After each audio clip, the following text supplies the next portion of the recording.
Hey, what's up, you guys? Welcome back to the channel. My name's Taylor, and if you're new here, I do tech reviews. And today I have the Sonos Move 2. I'm super excited about this. I'm a big Sonos fan, and I'm going to give you guys kind of my full review and, you know, we'll talk specs and how it's been, and I can't wait to dive in. All right, let's go. Before we dive in, let's talk about some of the specs for the Sonos Move 2. So the Sonos Move 2 is rated at 24 hours of battery life. That's up about 13 hours from the Sonos Move 1. It is water resistant, IP56 rated, drop resistant, includes Wi-Fi, Bluetooth, automatic Trueplay, Apple AirPlay 2, touch controls. It is voice enabled, not including Google Assistant, and the ability to connect via line in. Right off the bat, I'm going to hit you with something that you're probably not surprised to hear if you're familiar with Sonos. The setup experience is not ideal. It's not as much of a nightmare as it used to be on older products, and especially at the beginning when Sonos first arrived on the scene. But the experience is still choppy and not great. If you're familiar with any of the kind of news that's been going around about Sonos, their stock kind of tanked. They've had issues with CEO. Their new app launch was a complete flop. It has kind of been a mess. I will say that the setup experience for the Move 2 wasn't awful, but I ran into some of those similar things that I just don't enjoy. My system needed to be updated. I didn't have time to update it. I wanted to get on the road. And just to get off the ground, you have to pair the Sonos to your system. And so that immediately created a road bump, but I'm happy that it worked out flawlessly. I didn't have any issues getting it set up outside of getting my system up to date, and I was ready to hit the ground running. Now, just a couple seconds ago, under the features section, I was talking about something that you may not have caught, or maybe you did, called automatic Trueplay tuning. So, this is a really interesting thing that actually you probably already see if you're familiar with audio things, smart home tech. The Apple HomePods actually already have something very similar to this. The Apple HomePods adapt to any basic scenario that they're placed in. Wherever you move them around the room, there are speakers within the HomePod that automatically adjust the sound and fire accordingly to fill the room with sound.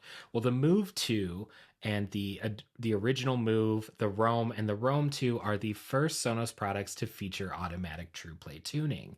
If you're not familiar with this, you might see people who have Trueplay tuned their Sonos products where they walk around the room, they hold their phone in their hand, and they're going like this. And while a laser show is happening in the background, that's what it sounds like. But what you're doing is you're basically mapping the room to the Sonos product so it can fill the room with full and good sound. So what's really exciting about the Move is basically wherever you pick it up and put it, it's going to automatically adjust to its surroundings to make sure you are getting the best quality sound. And you actually can sometimes hear it do this. Now, if you pick up your Sonos Move 2 and you move it around from one location to another, you may hear a difference in the sound until it adjusts to its surroundings. And then the sound sounds typically fuller and much better. And that is something that I find very interesting. And I actually really enjoy it because I think it gives the Sonos Move an advantage over the competitors because it allows it to sound much better. Sonos rates the Move 2 to have 24 hours of battery, which is a 13-hour advantage over the original. Now, I am not listening to music for 24 hours straight or using it to watch TV for 24 hours straight. However, I've used it quite a bit. I was using it when I washed the car. I moved it out back. I was listening to it while I was editing a video. In addition to that, I've actually hooked it up to the TV this morning to stream the Formula One race so that I could sit outside and listen to it. So my experience has been, I pulled it out of the box and started using it. I didn't set it up to charge. I didn't plug it in. I just started using it. I have not had to charge it yet. I have not been disappointed by it yet. And so just in about 48 hours, I've actually really come to enjoy how long it lasts. Now, it will be interesting to see in the long term how long the battery lasts because I've had other Bluetooth devices such as JBL or Harman Kardon that as they age, you tend to lose that capacity. Now, I did notice on Sonos website you can actually replace the battery, which is very interesting and very consumer friendly, and I'm very into that. So it'll be interesting to see if I ever have to do that, but I don't expect having to do it for a long time. I think something that would happen is I would end up trading it before I would end up having to replace the battery. So let's talk features.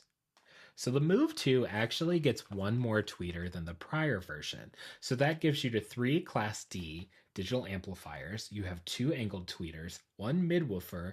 You have microphones that enable the ability to have automatic Trueplay that can be switched off with the switch at the back.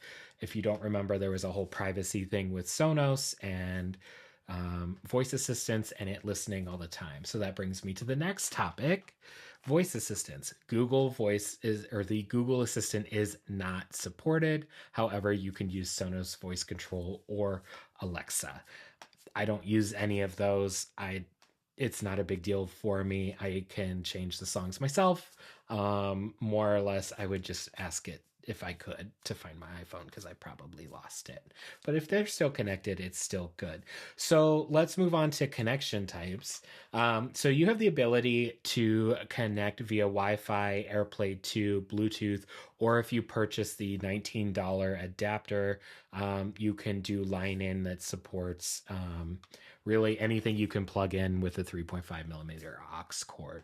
So there's a ton of ways to connect to the device. And by default, you'll probably connect via Wi-Fi if you are using it at home. It should be connected to your Sonos system because that's what happens when you set it up right away. However, if you're away from home, you can pair it to an iPhone or any other device with Bluetooth and stream to it. So this kind of brings us towards the end here. And what are you really getting with the Sonos Move 2? So you're getting a very high quality device. The build quality is excellent. You know that Sonos produces good products that sound good. I think the advantage here is with automatic Trueplay tuning, you're getting a fuller sound anywhere you go. I've been using it outside. It's better than any Bluetooth speaker that I've had before. But here's where I think you lose a lot of people. At $449, that's a hefty price tag. And depending on where you live, after tax, you're closer to $500.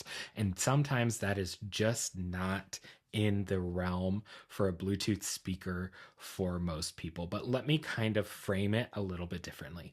Sonos often does run promotions to bring that price down. Right now, I think at Costco you can get it at for $335 on Sonos's website. You can get it for about $336.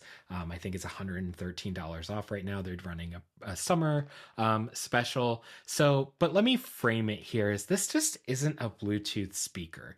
This is a speaker that you can leave at your desk while you're working, pick it up, and move it wherever you go.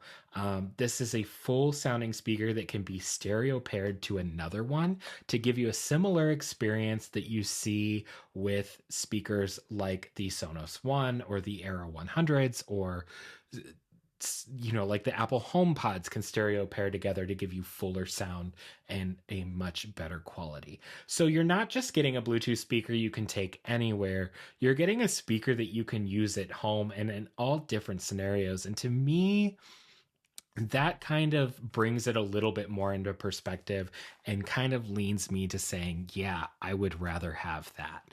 But the price is still hefty. But if you can get a deal on one, I think that's the way to go. And my recommendation is, yeah, I would buy this. And I think that if you are looking for something that checks all of those boxes, that's good to go. Is it a little heavy? Yeah. Do I like that it's a little heavy because it's not just going to blow over? Yeah, that's great. So, thinking about it, I think it's totally worth it, especially if you can grab one on sale. They come in black, white, in green. I think I'm actually going to return this black one and get a green one because I just love a little bit more color. You've seen my videos. I'm all for like bring back the color of different things. Let's make the world colorful again, especially with tech. So make it exciting. Anyway, well, I'm going to wrap it up with saying thanks for being here. If you have questions or comments, leave them below. I try to respond. And then again, like and subscribe. And I'll see you guys on the next one.